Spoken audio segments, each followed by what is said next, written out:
It's the end of the day with Ray. Hello, my friends. Well, folks, I want to do something a little bit different here.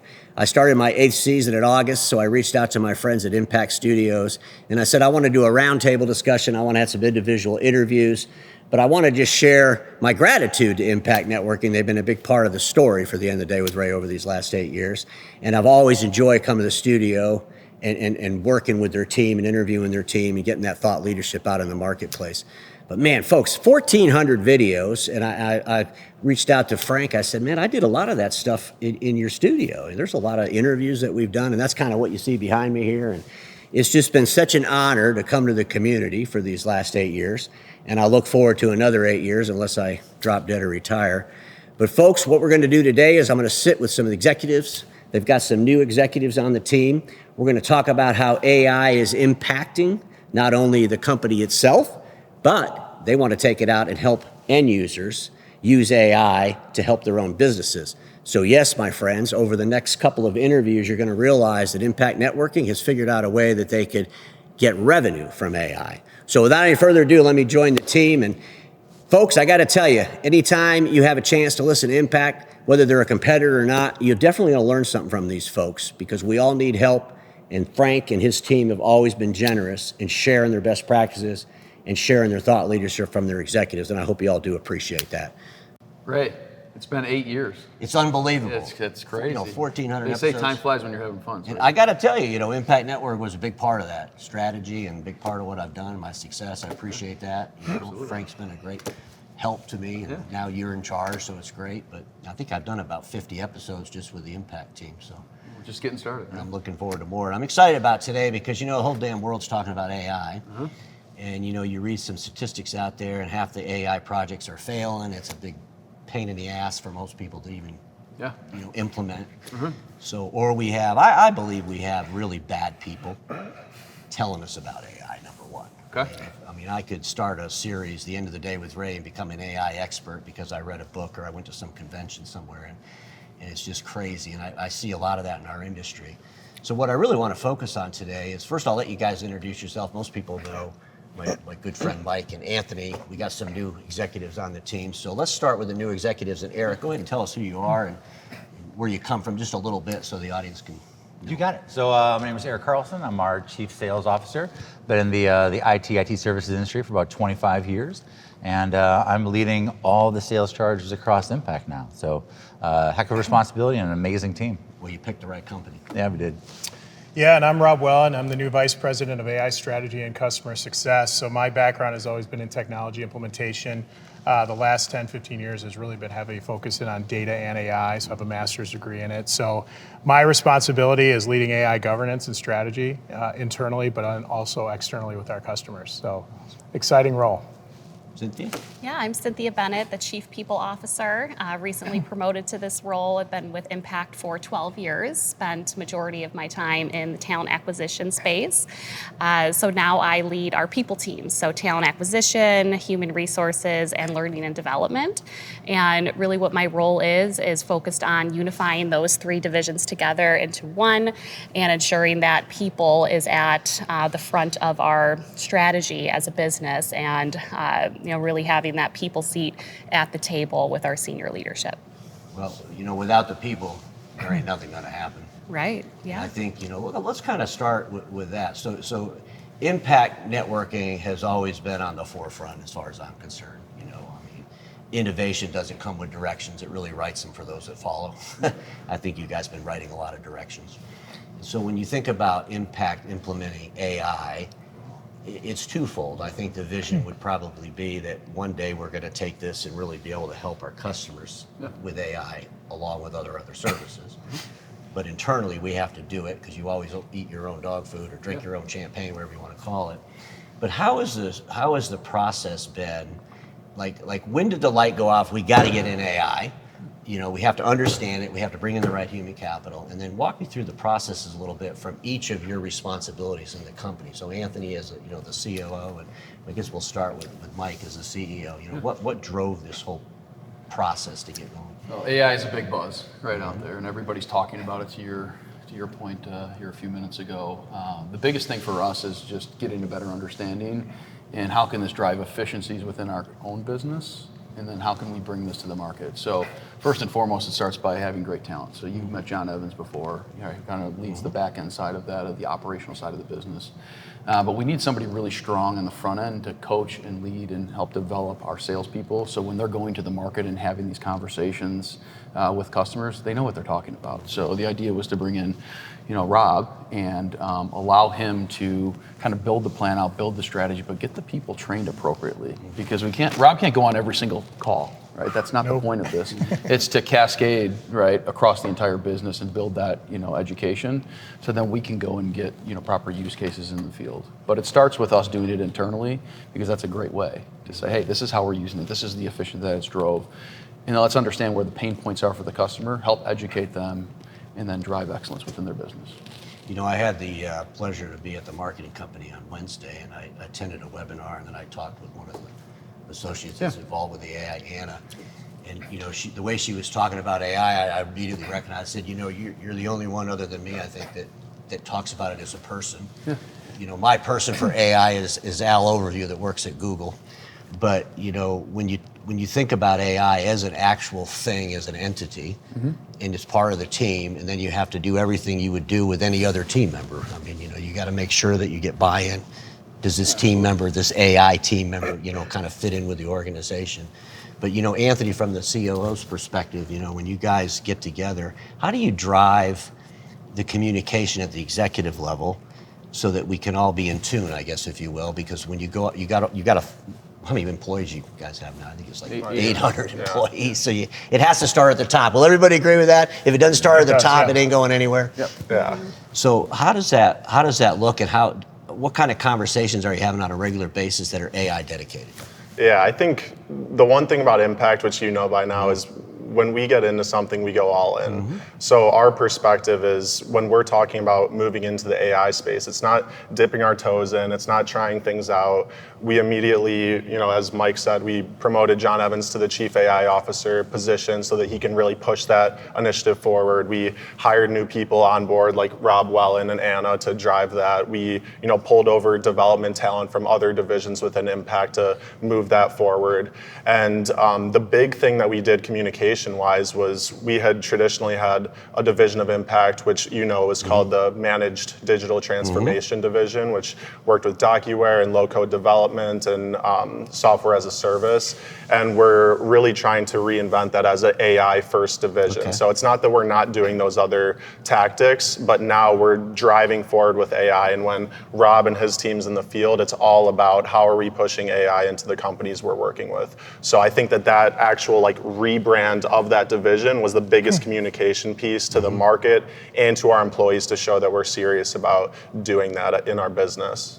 Well, I think that most organizations, they might have one or two leaders that are, driven to the vision, if you will, and they're part-time because they have their other jobs and all this stuff. Yeah. I think the thing that Impact's always done, I think, pretty well is the vision from the top gets transferred. And I hate the word buy-in, and anytime anybody Impact's ever used that, I just scream, because I believe people bought in when they started working here. I really do believe that.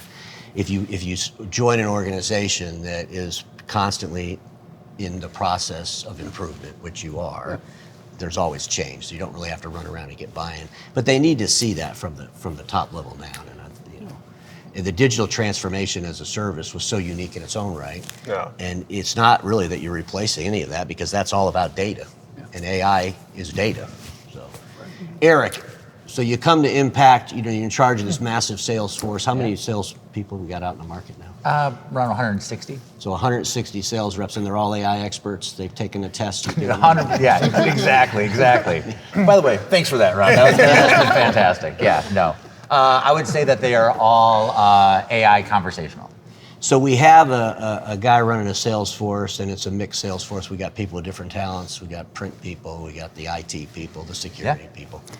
So what do you drive from a training perspective around the AI? Because most sales leaders, it's easy to teach people the 5 steps of the sale and all that crazy stuff that we did years ago. The old is forever new. But what are we doing today in today's world to get reps in a held accountable to a training around AI? Well, I think it's a great question, right? And probably, I like your comment earlier about the kind of the make believers in the AI community, right? They would not read a book. We don't read books anymore, right? It's all just whatever Chat GPT tells me to say. video. Exactly, yeah. So, for us, really, it comes down to that centralized focus on the customer. So, unless we start understanding what the customer's problem set is, we can't even begin to discover or quantify it or appreciate what they're going through. So, what we're seeing, the AI fakers that we're seeing, they're saying, hey, let us just use AI, or tell me a problem and I'm gonna wave my wand and AI is gonna solve it. You also talked about how Impact, drinks their own champagne, eats their own dog food. The team, coming out of AI labs already, we are using AI agents inside our four walls to revolutionize how we're doing business, accelerate how the people teams are working. How we're using that internally has been so powerful. What Frank and Dan did an amazing job of when they built this company is that they solved their own problems. Because other American entrepreneurs are having the exact same challenge. So in the mid-market, in those companies who are looking for this to have the same issues that we have at scaling, I'm teaching our sales teams to just focus on the customer pain. Where is their problem? And right now their problem is they have employees who are just using large language models, ChatGPT, Grok, Gemini, just kind of to get answers. But business owners want to know, how do I get efficiencies out of this? And that's what the AI Labs team has. So we have built already internally dedicated agents that we can deploy to our clients as, I love your comment also, AI is a person. So we can sell those at a monthly recurring revenue number that allows our clients to consume that data and get that resource in a way that they would have to go out and spend $10,000 a month for an employee fully loaded, or they can subscribe to an agent who does the same things, organizes data, ensures best practices. And so, no, it's a little bit of a best kept secret right now inside our four walls, but 2026 is going to be phenomenal for Impact when it comes to delivering those. Well, the thing about AI that I just laughed about when people started talking about it, especially some of the friends that me and Frank and we have in the print space and getting into these different deliverables, is that it doesn't really matter what the hell you do with AI, fix your damn data. So, 5 years ago, we should have been really cleaning our damn data, making sure we should have hired data experts to come into our organizations and clean up our damn data. It's because AI is going to find stuff that we can't even comprehend in our data. Yeah. And most people have such screwed up data, and then they're trying to figure out how to do an AI thing. And, AI to me it's 33% correct, 33% bullshit, 33% accurate. And if you have a bunch of crap inside a company, you can't live with ambiguity. You have to have the real stuff. So, but Ray, that's what we're seeing though, is that there's also, while there is crap inside a company, there's also best practices, job aids, how we proceed, our benefits packages, our guides to do the work. And it's what the AI engines that we've been able to design and develop, they can cut through the BS. And when you're outside a large language model, you're inside a smaller environment, the likelihood of hallucinations and misinformation reduces dramatically. And that's really what Rob and the team has done for us. So the results we are seeing are completely different than what people are seeing in the large language model community, which is why this is like such an amazing business moment for Impact. Well, it's an amazing business moment for all businesses to take advantage of the modern day technology we have. Yeah, 100%. Rob, we have genetic AI. Did I say that right? Because I'm not an AI. Agentic, yeah. Agentic, So there's all one. good, Matt. So agentic AI is really that kind of goes out on its own. It's correct. Yeah. And then you have generative AI, which really is just it's you're responding to you. It responds to you, or agentic helps you respond. Yeah. So when you look at the data that you can get from within your teams, or impacting, probably working with Erik close on this, as the reps start using the AI, does that increase the accountability to the company on the rep? And do they have a little bit of pushback in that space? I mean, we used to have to fill out, call reports. You write stuff down. It's way back when. So today, the more AI I use, the more data these reps are giving me. One, it has to be clean and accurate. Yeah. And how has that affected maybe some of their time? Because they would spend a lot of time, even when we all had computers. And today, AI can do a lot of this for them.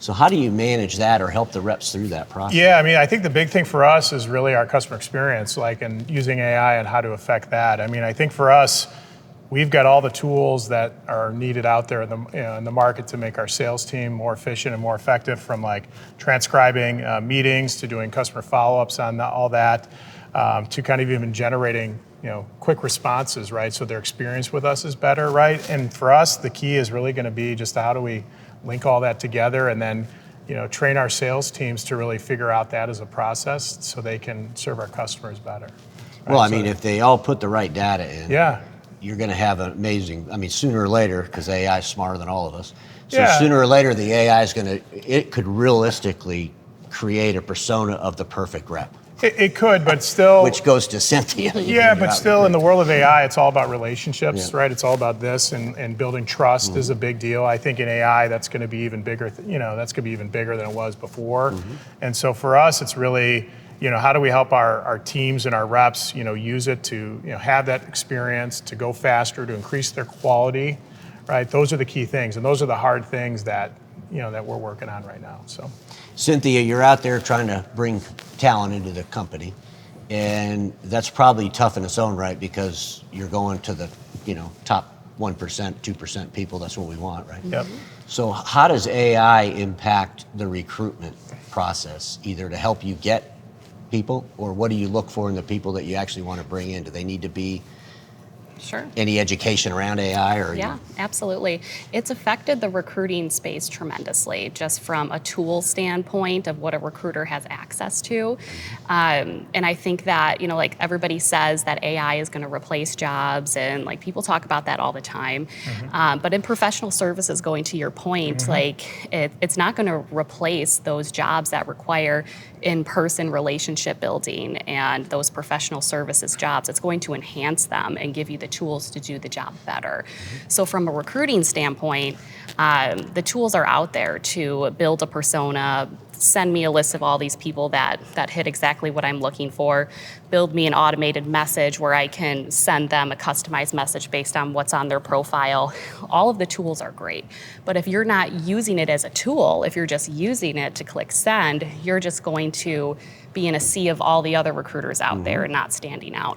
So for us on the recruitment side, it's using it as a tool, but not letting it replace the work. So, using the templates as a starting point, but still putting that personality behind it, ensuring that we stand out from the crowd. Because in the recruiting space, if you're a job seeker, you're just getting flooded with messages, and even in the cybersecurity space now, there's a lot of that. There's a lot of phishing going on in the cyberspace too. So the trust element is huge in recruiting. So we've really used it to our advantage, and teach the recruiters that it's helping you get better. It's not replacing your efforts. It's helping you do that job better. And when we think about the skills that we're looking for from an AI perspective, you mentioned earlier that it's a big buzzword. A lot of people are putting it on their resumes, but you really have to dig into that level of expertise and that experience.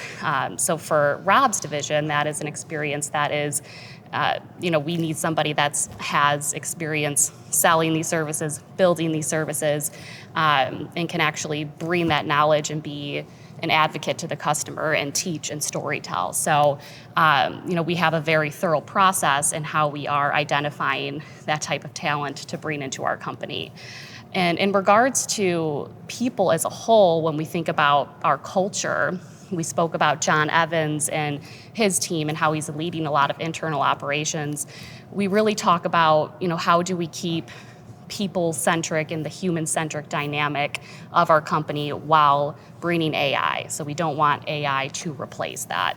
And that's a huge opportunity to meet people where they're at in their career, where they're at in their professional development experience within the company, and using that to propel the employee experience further and propel it forward.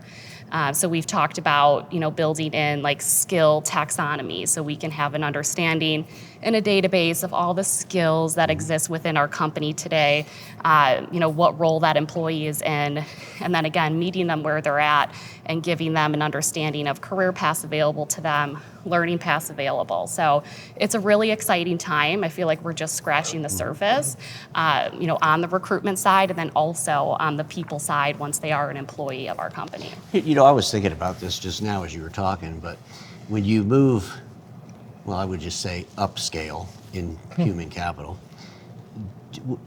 what's the percentage of people that come on board that are currently working that you're taking from somebody else?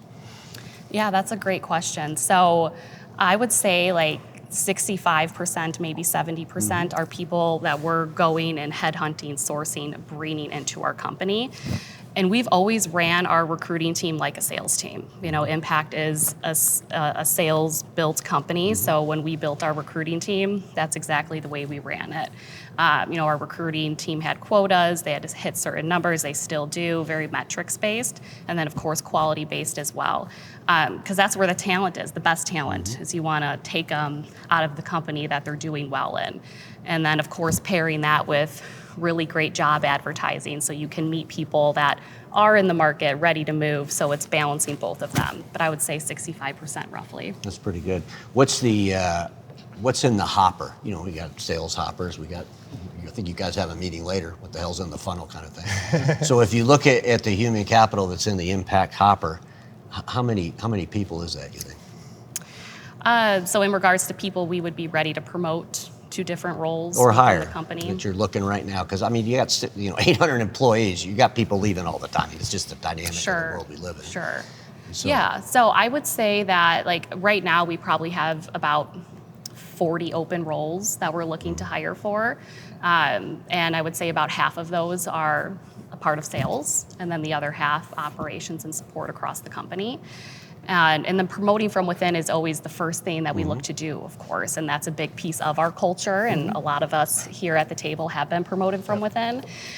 So that's always where we're looking first to give that opportunity, and then also looking at the scope of the job and what's needed, and is that talent within Impact, or do we have to go externally to get that? As a matter of fact, I'm going to have a one-on-one with Cynthia a little later, but I would say that it's an important subject. Yep. And Mike, you said it every time I've talked to you, and Anthony too, but it's the people really are the company. Yep. And I don't think we put enough investment in the people. And then again, we don't put enough investment in what we need to get the people better. So we can go out and hire the best people in the world, but if we don't have the back end to give them the support that they need, they're not going to last, or it's not going to work. Right, absolutely. And I think what you all do from a strategy, how you take strategy and actually create it to a reality is pretty interesting. It's always been to me. Probably why I like coming here. But what do you think is the biggest challenge in the marketplace of the customer end users around AI? Because everybody's talking about this crap, and they have everybody and their brother running in there trying to pretend that there's some kind of AI expert. But how do we go into a customer and maybe just, in my thinking, I'm just the old guy, but my thinking is, okay, we're not going to talk about AI, we're going to talk about your data. Yeah. Or, you're on the 18th hole, and the first thing we need to do is drive to the damn golf course. So, what does that look like from an engagement in the SMB space today? What should people be doing, I guess? So you want this? You can go, man. Yeah. Yeah, so how I'm talking to the sales team about it. It's really understanding what the people at the company are doing. Yeah. Right? And how can we augment these high contributor, knowledge leaders in the company, kind of get the day-to-day, the busy work off them. That's where your comment around the agentic tools can be really helpful to kind of answer those simple questions and really focus your thought leaders in the company on doing the collaborative, partnership, creative work that needs to happen. So our team's discovery is really less about, hey, AI is cool, and more about how are your most important, most valuable, most expensive resources spending their time? And then can we help use, what the AI Labs team is doing to eliminate the busy work and focus them on the meaningful work. CEO of a company, 800 employees. What are you looking to accomplish? I mean, what's the intent? The more aggressive you use AI, what's the real end game intent in that? most organizations, right, and especially us, we have massive growth goals, right, across the company, and that provides opportunity for our people across the business, provides opportunity for our customers, right, more so, right, that we can help grow and scale what they're trying to do from an organizational perspective. But we're looking at it as another tool in our belt to help our growth and accelerate the things that we're trying to do to achieve the next goals, right? Because if you just, status quo, right, the killer. You talk about it, and when people don't evolve and they don't adapt, the opportunity for growth, lessens, right, and they become stagnant or they actually shrink. So we're looking forward to accelerate our business, accelerate our people, accelerate the education that we have within, make it a great place for people to want to come and work. To go attract great talent, you need to have great opportunity. You need to use all of these things, right? And that's what people get excited about at Impact, right? Having all these conversations about coming in here, it's what are you doing? How are you using these things? We had 6 interviews this past week in California talking to different people. And everybody's asking, well, what's next? How are you doing these things? What are you doing for your people? How are you promoting these things? And really, how are you taking your customers to the next level? Because that's what salespeople are looking for. And I think to Erik's point, talking about sales just in general, most people think that every company operates the same way. And if you don't do appropriate discovery, and our salespeople don't think with a strategy mind first, of thinking, hey, let's uncover what their people's current skill sets are and where they're not. Every company has different people, different types of structure. Yeah, businesses are businesses, and they all run, and they all have similar departments, but it's the people within the business. And then it's really aligning with the executive leadership team to say, where are you trying to take this? What's the 3, 5, and 10-year plan? And how could we be a partner to help build that roadmap for you? That's the key to have a persona of the right customer to begin with, because there's a lot of places you would go that you probably shouldn't be going, and you wouldn't go there. I would say that when I think about customer experience, I had an argument with someone the other day about service. I said, I don't care how good your service is, because you're going to lose to some new guy that gives a better experience. And we don't focus on experience. And I think AI gives us such incredible capabilities to focus on experience, because I believe customer experience is actually determined in the intersection between the digital and physical world. I've been saying that for like 15 years, and now it's really true. And if we can navigate a customer inside their data, and they can become part of their data, just like AI sits at their desk, this fictitious person, but it's real, it's a real thing. And as far as the human capital thing goes, when you talk about it's going to replace jobs, those are just a bunch of old people that are kind of stupid, in my opinion, because technology's been replacing jobs for a long damn time. And as they replace the jobs that are mundane or ridiculous, then we can create opportunities for people to have better jobs. Correct. I mean, and you think about customer experience, if AI can eliminate some of the service, I can dedicate that time more to the experience. Absolutely. So I just want to, we're going to have some one-on-ones later, but I want to wrap it up. I'm just going to kind of go around the table a little bit. But, Anthony, what is so exciting about Impact? You guys have come to the helm. It's been almost a year now, 7 months, 8 months that we've been here.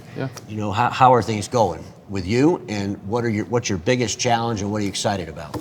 Yeah, I would say the thing I'm most excited about is the people side of the company. Like Cynthia was talking about, we're really trying to get amazing people into the business that have different perspectives and experiences in the areas that are aspirational for the company. So the Rob Wellens, the Erik Carlsens, people that can really push us towards that $1 billion goal. I think the challenge is just having people that can keep up. I think our employees are great at being able to adapt and evolve with the company, but I mean, it would be silly to say that it's not a challenge for our employees and every single person in the room as we're moving so quickly, adapting our technology, adapting our processes, adapting our service offering as a business. But I mean, I don't like being bored. I like, changing endlessly and improving the business. So that's the thing that's most exciting for me. Well, when you hire the right people, they usually put more pressure on themselves than you ever would. That's the good goal. And I always say that anybody that comes to work here has to buy in immediately. Mike? It's always been, but even more so of a customer-first mindset, and making sure that our customers are above and beyond happy. You talk about the client experience, customer experience overall. We're very focused on making that a world-class experience for our customers. And we've experienced a lot of growth like a lot of companies have. There's been some challenges along the way, so you talk about what are our biggest challenge. I've talked with you on other episodes, restructuring service delivery, restructuring sales, admin to align with the new changes, but then it's the new systems that we're bringing in. You've had conversations with Frank DeGeorge about the new PSA and the new ERP that's coming in, but that is going to allow us to deliver a world-class customer experience. Right? We need to put these systems in place. We need to get the data. We need to get the reporting. We need to lean into AI even more to just make this world-class and have our customers really love us. So, most exciting, but one of our biggest challenges at the same time. Well, most people think innovation is a product. It's actually a process. Yes. It's a process change. That's what innovates. But Erik? Yeah, well, kind of building on what both these guys said, I think probably for me the most exciting thing is the culture from which we get to launch all those activities from, right? Being at a privately held organization that has been organically grown with the way that we treat, we talk about employees. This is by far the best sales job to have in the industry. I mean, coming to have the opportunity to work at Impact, to see what we're capable of, to have the resources that we're sitting in today, let alone all the other things that we've kind of been hinting at and talking to, is that culture for me that is going to allow us to recruit the best talent, get the best people in here, and really listen to our customers in a way that no one else can. Because our business is predicated upon doing more for our customers, not a PE roll-up of compressing and shrinking and offshoring. This is a phenomenal organization to be at. So that's what I'm most looking forward to. I would say that there's accountability that goes with it. Well, that's why we're all wearing suits. That's why we're wearing suits. We're and that is super obvious. And that's actually one of the things I've really enjoyed about the leadership team. I got to be a part of the transparency in what each other is doing, how we've all aligned our goals, the exercise we're doing to that, the amount of accountability. Again, that's why what's fun about being in a sales organization is that it's clear, we have clear targets. Yeah. Right? It's not soft, it's not a lifestyle thing. We are driving and growing, and that is a culture of accountability that is a blast. Which brings in the right people. Yeah, I think for me, Ray, I think there's really two things that I'm just very excited about for the new year. I think one, we're going to be coming out with a whole new slew of offers and capabilities that we've never had in order to serve our customers. So we're super stoked about that, and that'll be unique to us because in the AI world, it has to be unique and it has to be about the people. So I'm super pumped about that. And then really part of my role too is helping the sales team, right, and helping Erik's team enable them to go faster, do more, and kind of supercharge that. So I'm really just pumped to get out in the field, work with the sellers, right, and just work with the team, right? Because I've been there. Many years ago, I was a BDR, and I've been in their shoes. So I'm excited to work with the team and help them. So super pumped there. I think what I'm most excited about is it feels like we're at a turning point as a company, and at the turn of just a very different impact that has never been before. Being here for 12 years, I've seen us grow from 90 to 800 plus employees, and being a copier company to a very sophisticated managed services company, and it just feels different in the best way. And I think that Erik, you said it, that the culture that got us here has been so special, and with our 3 owners going to the board and making way for Mike and Anthony and Jeff on the executive leadership team, it's really exciting. Everybody has a new energy, really great vision, really great strategy, and we're all on the same page that we want to invest in our people and continue to make this a place where people want to be, they want to come, they want to stay, they feel motivated every day. So every day is just so exciting. Every day is a new challenge. And the challenges, they are real and they exist. We have grown tremendously, so that comes with the growing pains, and we're dealing with them, right? We have the right conversations and the right strategies in place. It's been also very exciting to get a lot of external perspectives on our leadership team, like Rob and Erik and some others. So yeah, it's just a very exciting time to be at Impact. It's always an exciting time to be at Impact, Yes. and the energy is always there, which is Yeah. always exciting. I've seen a lot of things change in my 5-6 years that I've been coming up here, and it's just really impressive. It doesn't happen by accident. It happens because you all are thought leaders in your own right, and you're determined, and you have a vision that's cohesive to go into the marketplace. And every single one of you and everybody that watches me knows this: status quo is the killer of all that'll be invented. Don't get stuck there. I'll see y'all later.